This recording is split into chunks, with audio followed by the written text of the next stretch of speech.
मेधा शुरू से ही पढ़ने में होशियार और मेधावी छात्रा थी। अच्छी पढ़ाई के बाद अच्छा कॉलेज सिलेक्शन और फिर बहुत अच्छी जॉब। तूने तो मेरा नाम रोशन कर दिया मेधा। अरे लेकिन ये जो काम करने का तरीका है ना, इसे बदल ले। 18 घंटे काम करेगी तो कल को बच्चा कैसे संभालेगी? तुम्हारी तरह पागल नहीं हूँ माँ, जो बच्चे और परिवार में फंस जाऊँ। मैं तो जिंदगी खुल कर जीऊंगी। सब कहने की बात होती है बेटा, अपने बच्चे का सुख हर कोई चाहता है। वक्त बीतता है और मेधा की शादी हो जाती है। शादी के कुछ सालों में ही मेधा एक सुंदर सी बेटी की माँ बन जाती है। अरे यार, मेरी मैटरनिटी लीव खत्म हो रही है, क्या करें? माँ भी नहीं आ सकती, कैसे मैनेज करूँ?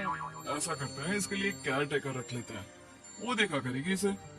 मेधा को पति की बात जच जाती है और वो केयर टेकर की तलाश शुरू कर देती है। एक दिन उन लोगों के घर एक महिला आती है जो दिखने में पढ़ी लिखी लगती है। जी, क्या काम है आपको? मैम, मेरा नाम स्नेहा है। आपका एड देखा केयर टेकर का, क्या मैं आपके यहाँ काम कर सकती हूँ?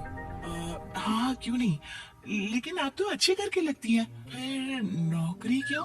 दरअसल मेरे ससुराल वालों ने मुझे घर से निकाल दिया क्योंकि मैं माँ नहीं बन सकती और माता पिता भी नहीं है इस दुनिया में। तो अरे अरे, कोई बात नहीं, तुम लक्ष्य को ही अपना बच्चा समझो और यही रहना, और किसी भी चीज की जरूरत हो ना तो बता देना। नेहा खुशी खुशी लक्ष्य को संभालने लगती है। रात को जब मेधा घर पर आती है, अरे क्या बात है स्नेहा, तुमने खाना नहीं खाया क्या? अरे दीदी, आपका बेटा टाइम दे तब ना। अरे तो जब वो सोता है तब खा लिया करो। तब तो मैं इसके पास ही बैठी रहती हूँ। कोई मच्छर या कीड़ा काट ले लक्ष्य को तो अब आप पकड़ो, मैं खाना खा लेती हूँ। स्नेहा वहाँ से चली जाती है। बहुत ही अच्छे से ख्याल रख रही है ये लक्ष्य का। मेधा, इतना तो शायद तुम भी ध्यान नहीं देती। मेधा को पति की बात बुरी तो लगती है लेकिन कुछ नहीं कहती। धीरे धीरे स्नेहा मेधा और उसके पति के साथ बाहर भी जाने लगी। सुनो, स्नेहा को भी बाजार ले चलते हैं, वो क्या है ना, लक्ष्य को देख लेगी जब तक मैं शॉपिंग कर लूंगी। हाँ हाँ चलो, वैसे मैं चाह रहा था कि लक्ष्य को लेकर हम दोनों ही चलते। क्या यार, तुम तो फ्री में इमोशनल हो जाते हो, कितना देख लेंगे हम दोनों मिलकर, ले चलो उसे। कार से निकलकर मेधा और लक्ष्य रोड क्रॉस कर रहे थे कि सामने से कार आ जाती है। मेधा का ध्यान नहीं होता लेकिन स्नेहा तुरंत लक्ष्य को मेधा से छीन लेती है। मेधा गिर जाती है और कार मेधा को छूकर निकलती है, जिससे मेधा को खून आ जाता है। पति मेधा को हाथ देकर उठाता है। स्नेहा लक्ष्य को लेकर गले लगाई रहती है। थैंक्स स्नेहा, मैंने तो ध्यान ही नहीं दिया था कि कार आ रही है। स्नेहा का गुस्सा मालकिन पर टूट पड़ता है। अरे कैसी माँ है आप, अगर आज कुछ लक्ष्य को हो जाता तो मैं आपको कभी माफ नहीं करती। छोटा सा बच्चा है, उसे चोट लगती है तो पता है कितनी तकलीफ होती है। पति भी स्नेहा को देखने लगता है कि उसे क्या हो गया। मेधा को स्नेहा पर काफी गुस्सा आ जाता है। घर आकर कहती है, देखो स्नेहा, माना तुम लक्ष्य को बहुत प्यार करती हो, लेकिन वो मेरा बेटा है, मैं कभी जानबूझकर उसके साथ बुरा नहीं कर सकती, समझी? मुझे माफ कर दीजिए, मैं लक्ष्य को लेकर कुछ ज्यादा ही सेंसिटिव हो चुकी हूँ। मैं ध्यान रखूंगी कि आगे से ऐसा ना हो। मेधा का मन स्नेहा से अब हटने लगा था। एक शाम मेधा ऑफिस से घर आती है कि लक्ष्य उसे दिखाई नहीं देता और ना ही स्नेहा। वो स्नेहा के कमरे में जाती है जहाँ दोनों सो रहे होते हैं। अरे स्नेहा, लक्ष्य को आज इस कमरे में क्यों सुला दिया? दीदी, मुझे नींद आ रही थी, ऐसे में उसे कमरे में अकेले लिटाना मुझे ठीक नहीं लगा। मेधा बच्चा उठाने लगती है कि स्नेहा टोक देती है। रहने दीजिए ना दीदी, सो रहा है, फालतू में नींद खराब हो जाएगी।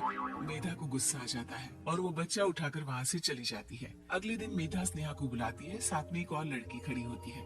स्नेहा, अब तुम अपना कुछ और देख लो, हम लोगों को नई केयर टेकर मिल गई है, तुम इस हफ्ते घर छोड़ देना। स्नेहा का मन लक्ष्य को छोड़ने का नहीं करता, लेकिन नौकरी तो नौकरी होती है ना। स्नेहा घर से चली जाती है। धीरे धीरे महीने और साल बीतते जाते हैं और लक्ष्य एक नौजवान लड़का हो जाता है। लक्ष्य, आज मुझे मंदिर जाना है, ले चलोगे? ठीक है, मैं एक काम करके अभी वापस आता हूँ, तब तक आप और पापा दोनों तैयार हो जाइए।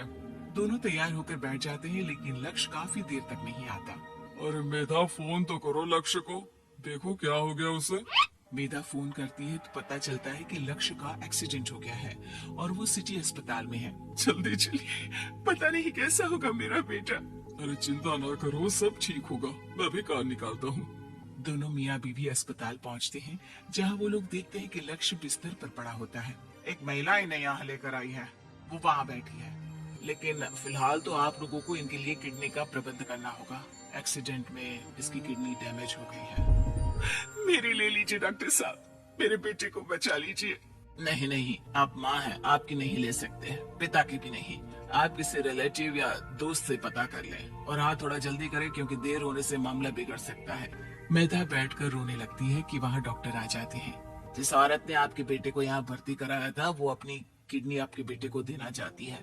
कौन है वो, कहाँ है वो? तभी वहाँ स्नेहा आ जाती है। स्नेहा तुम?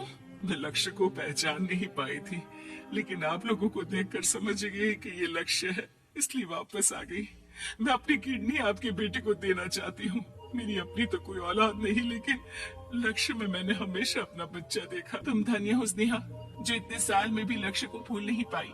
सही मामले में तो वो तुम्हारा ही बच्चा होगा, क्योंकि जन्म भले ही मैंने दिया हो, लेकिन आज तुम उसकी जिंदगी बचा रही हो।